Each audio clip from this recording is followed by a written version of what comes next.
Quero falar com vocês hoje sobre temor de Deus. Temor de Deus. A minha voz já está fraca, então eu vou tentar o máximo possível não perdê-la de vez, né? Quero ler uma história com vocês, uma história linda, ao mesmo tempo que nos presenteia com uma oportunidade de análise de temor a Deus. Temor a Deus. Ela se encontra em Daniel capítulo 5. Daniel capítulo 5, versículo 1 ao 12, e eu estarei lendo na Nova Versão Transformadora. Uma leitura um pouquinho extensa, mas de lições rápidas. Me acompanhe por gentileza. O tema é temor de Deus. Diz assim a palavra do Senhor em Daniel 5, versículo 1 ao 12. Muitos anos depois, o rei Belsazar deu um grande banquete para 1000 de seus nobres e bebeu vinho com eles. Enquanto Belsazar tomava vinho, ordenou que trouxessem as taças de ouro e prata que seu antecessor, Nabucodonosor, havia tirado do templo em Jerusalém. Queria beber nessas taças com seus nobres, suas esposas e suas concubinas. Então, trouxeram as taças de ouro do templo, a casa de Deus em Jerusalém.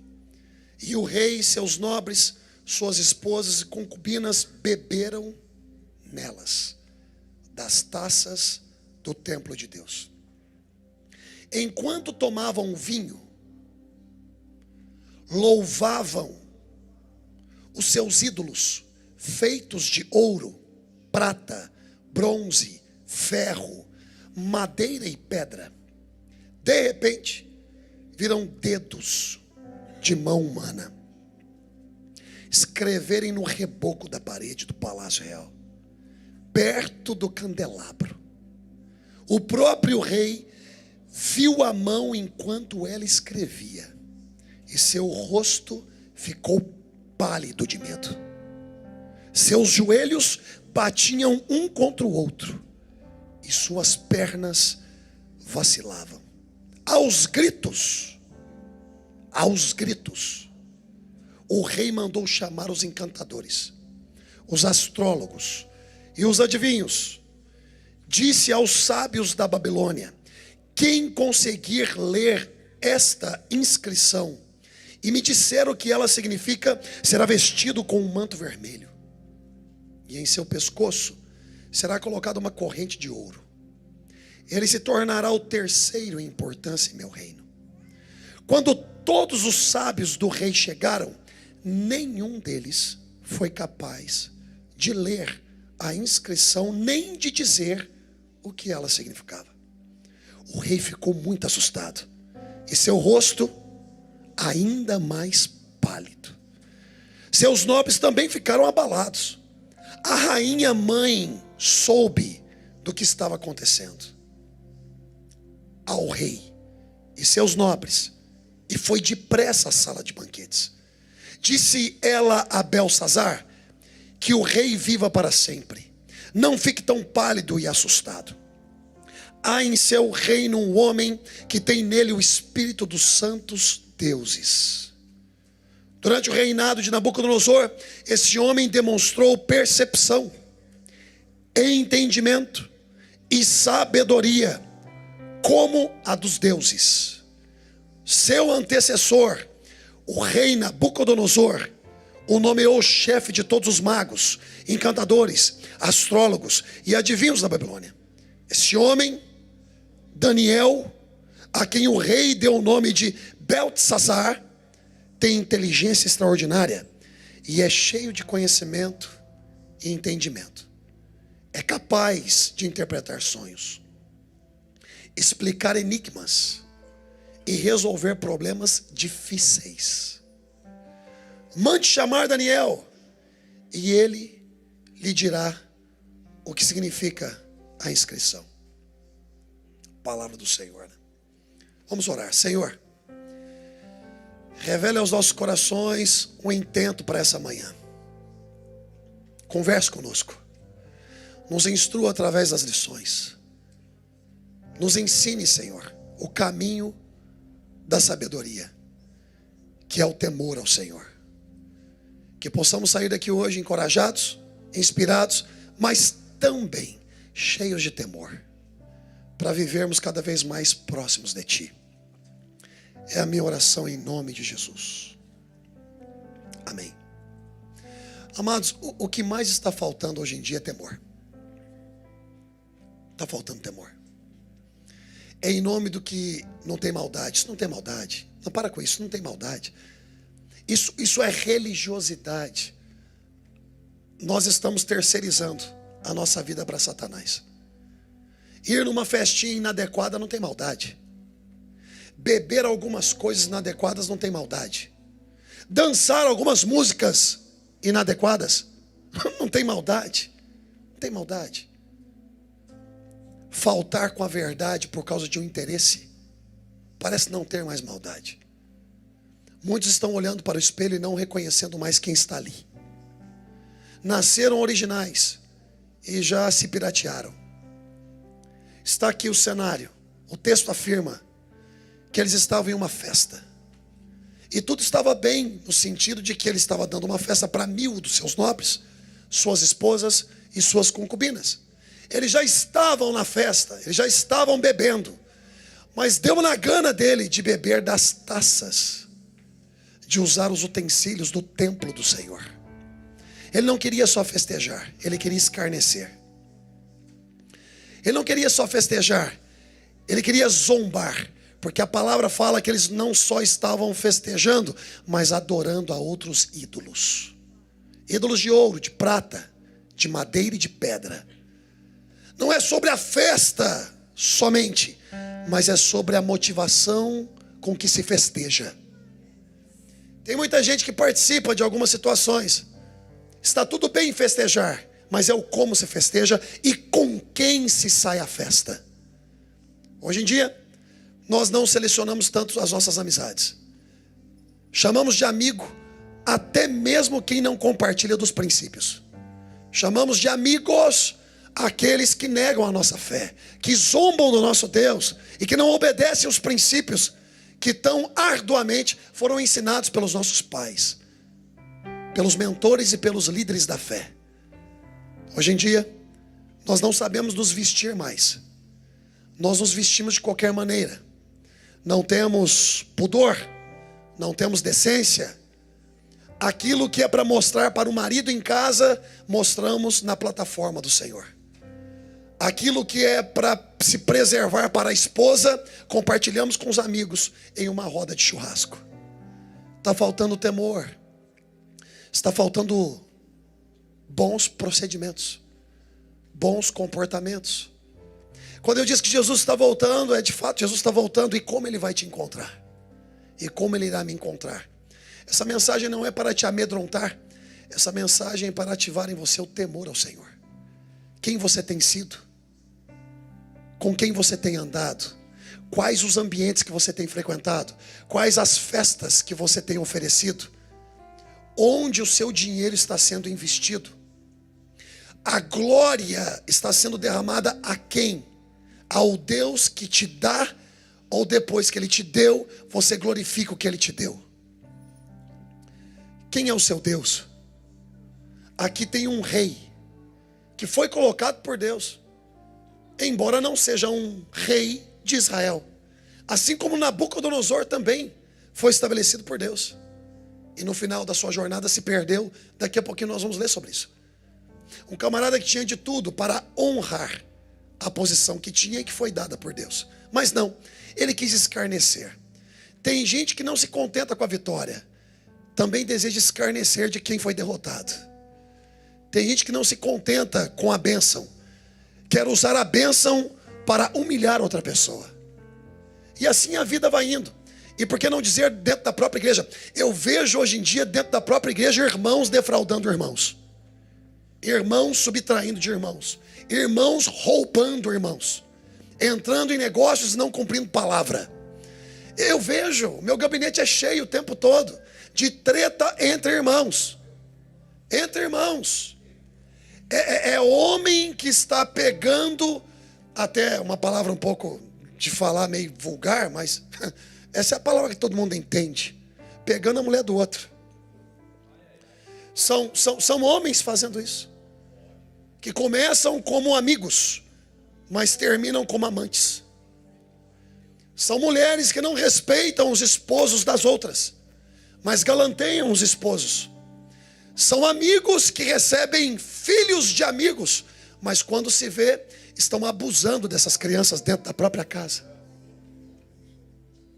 São tios abusando de sobrinhos, são avós abusando de netos. São filhos maltratando pais. E aí vai indo. E no final do dia, quando nós perguntamos, parece que todos são evangélicos. Todos são evangélicos. Você sabe que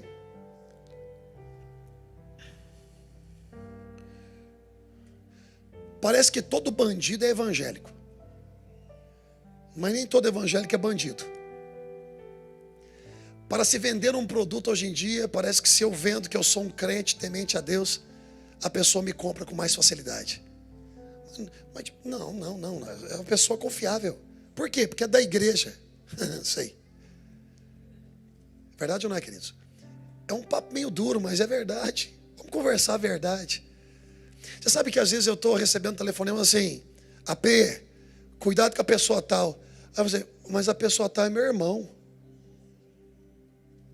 É minha irmã. São servos de Deus. Mas cuidado com eles. Mas e você? Eu deveria ter cuidado contigo também?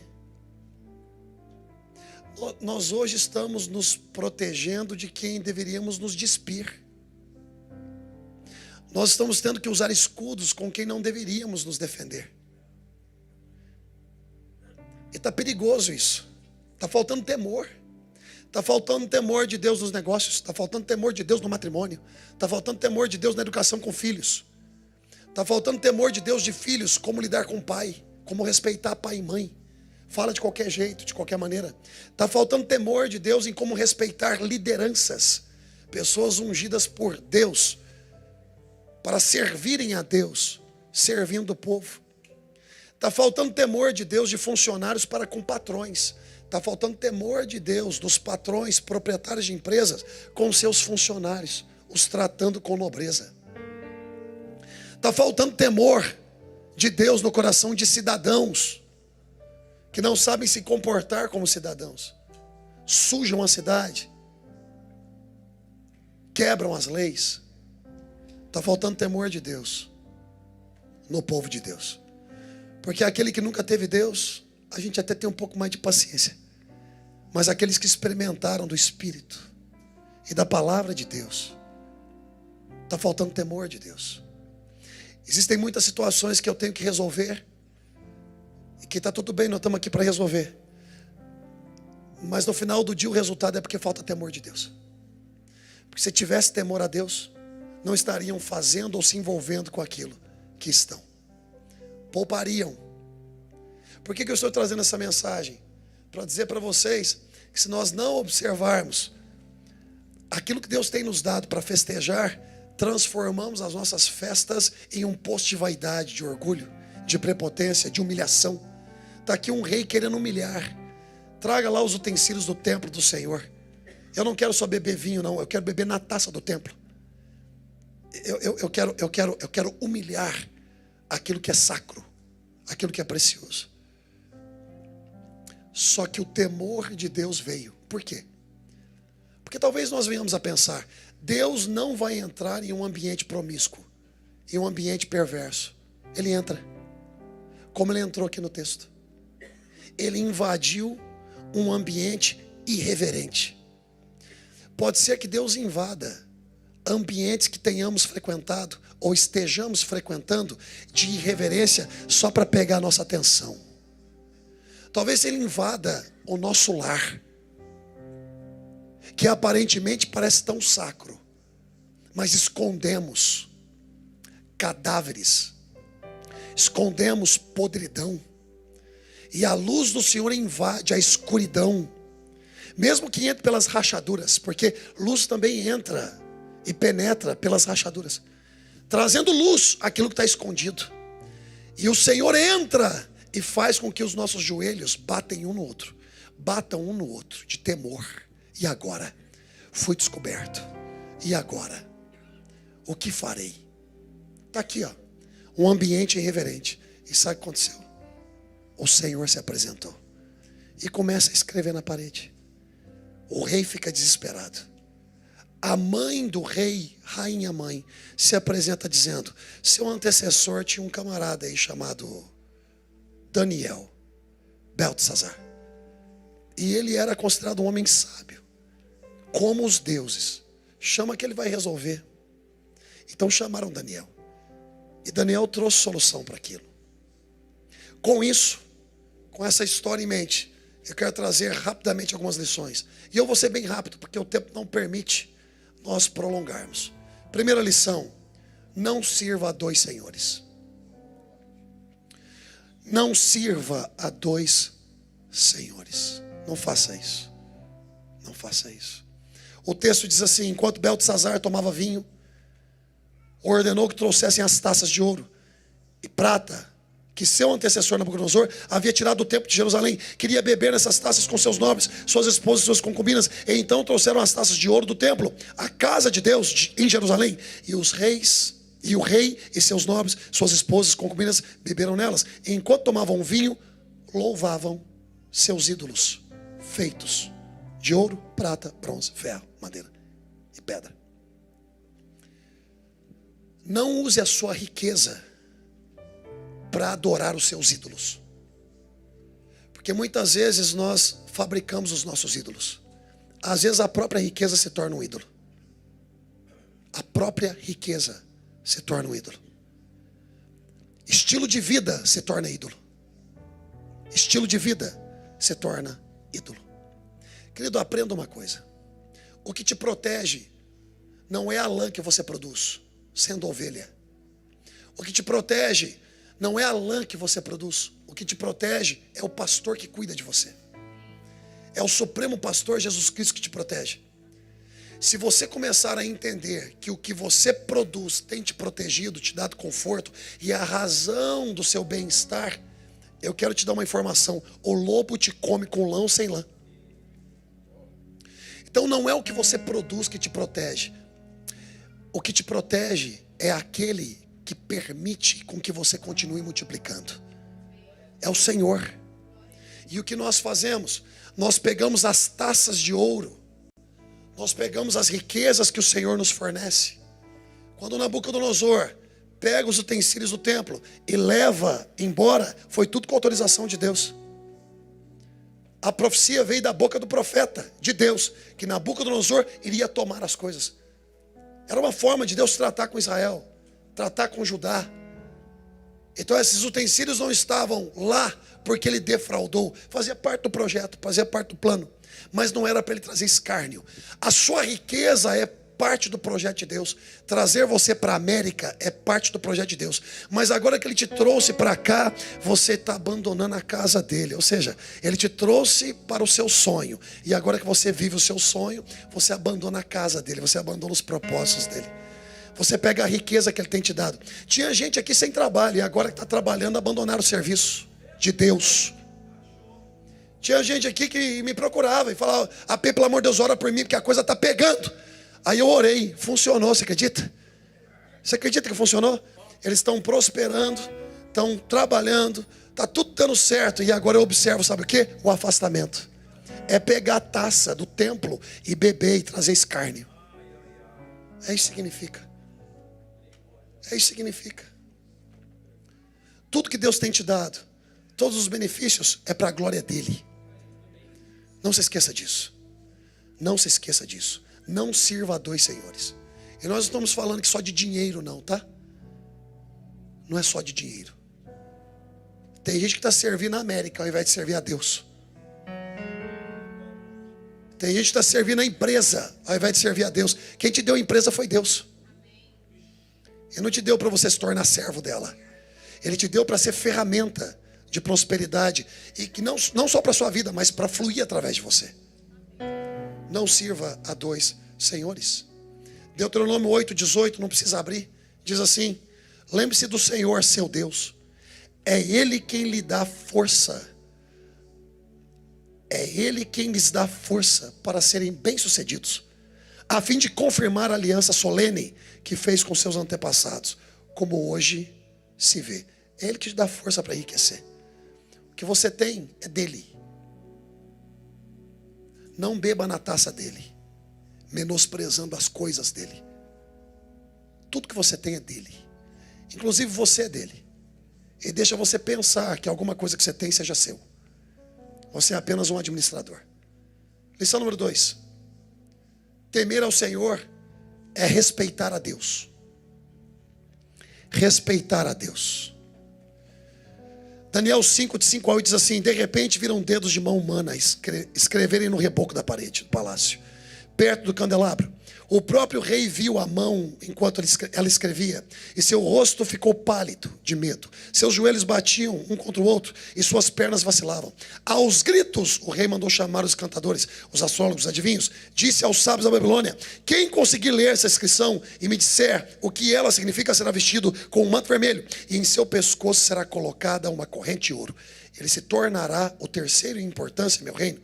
Quando todos os sábios do rei chegaram, nenhum deles foi capaz de ler a inscrição, nem de dizer o que ela significava. Deus te fará parar com tudo para tentar entender. Deus te fará parar com tudo para que você tente entender o que Ele está fazendo. Está lá a festa, tudo rolando. De repente um dedinho para tudo. Tem dedinho de Deus na sua vida, viu? E às vezes você está assim, ó, mas o que está acontecendo? É o dedinho de Deus te parando. É muita festa, distrai. É muita festa, acaba distraindo. Às vezes, talvez você esteja se perguntando assim: o que está acontecendo? Que do nada, isso aqui se levantou. É o dedinho de Deus chamando a sua atenção. Talvez tenhamos entrado na ambiência da irreverência. Não reverenciamos mais ao Senhor. Entramos nos nossos ambientes de trabalho e não fazemos uma oração. Entramos nas nossas empresas e não fazemos uma oração. Aqui vai uma mentoria para quem é empresário, mas uma mentoria espiritual. Se você é empresário e tem funcionários ou um ambiente de trabalho, você não deveria admitir começar o seu trabalho sem uma oração com seus funcionários. Não deveria. Você irá gerar uma ambiência de transformação dentro do seu ambiente de trabalho. E uma ambiência de conscientização que, embora estejamos no trabalho, isso aqui pertence ao Senhor. Todos os empresários, quer trabalhem com uma ou duas pessoas ou várias, deveriam chamar todo mundo assim, ó, vamos começar o nosso dia aqui, diante de Deus. Se você trabalha sozinho, faça sua oração antes de entrar no seu trabalho. Às vezes é o dedo de Deus te chamando a atenção. Você precisa corrigir isso aqui. Você precisa acertar isso aqui. E Deus às vezes para tudo só para te chamar a atenção. Tem gente que não respeita nada. Vocês sabiam disso? Tem gente que não respeita nada e nem ninguém, até Deus se revelar e gerar temor. Gerar temor. E sabe o que acontece quando Deus gera temor? Você começa a tremer as pernas, porque você percebe que é Deus ali. É Deus, é Deus. Um ambiente reverente, as saídas perversas, o linguajar promíscuo, o não tô nem aí com isso, não tô nem aí com aquilo, tá tudo bem, da minha vida cuido eu. Tudo isso, ou todas essas coisas, se ajoelharão em reverência ao único Deus verdadeiro. Quando o dedo de Deus aparecer na sua vida, pode ter certeza que não tem como você não dar atenção. Eu vou falar mais uma vez aqui com muito carinho. Tem dedo de Deus se apresentando para alguns aqui. Tem dedo de Deus. Cuidado. Porque esse dedo, na verdade, é porque te ama. Ele quer te trazer um alerta. No caso desse rei, foi um dedo para definir algumas situações. No seu caso, não. Nesse caso, o dedo de Deus, ele vem cheio de graça, cheio de bondade. Ele vem para te direcionar. para te direcionar. Respeitar a Deus é respeitar o nome de Deus. Quando você falha com o seu testemunho lá fora, você desrespeita o nome de Deus. Porque você é suposto a carregar o nome de Deus contigo. Quando você não paga as suas contas e não paga quem você deve, você desrespeita o nome de Deus. Quando você não cumpre a sua palavra lá fora, você desrespeita o nome de Deus. Quando você fala quem você é, supostamente, e não vive de acordo com aquilo que você afirma ser, você desrespeita o nome de Deus. Você desrespeita o nome de Deus. Quando você não é fiel à sua esposa, você desrespeita o nome de Deus. Quando você não é fiel ao seu esposo, você desrespeita o nome de Deus. Quando o seu linguajar é promíscuo e direto você está xingando, você desrespeita o nome de Deus. Você desrespeita o nome de Deus. Quando você desonra um funcionário seu, você desrespeita o nome de Deus. Quando você desonra um patrão, você desrespeita o nome de Deus. Você desrespeita o nome que você carrega. O nome de Deus. Temer ao Senhor é respeitar o nome de Deus. Temer ao Senhor é respeitar a casa de adoração de Deus. A casa de adoração. É respeitar a igreja. Lição número 3. Crer no poder de Deus. Crer no poder de Deus. O rei ficou muito assustado, seu rosto ainda mais pálido. Seus nobres também ficaram abalados. A rainha mãe soube do que estava acontecendo ao rei e seus nobres, e foi depressa à sala de banquetes. E disse a ela, Belsazar, que o rei viva para sempre, não fique tão pálido e assustado. Ou seja, a mãe conhecia o poder de Deus, mas ela não entendia o poder de Deus. Tem gente que conhece quando Deus se move, mas não entende o movimento de Deus. Tem gente que conhece quando Deus se move, mas não entende o movimento de Deus. Não consegue decifrar o que Deus está fazendo.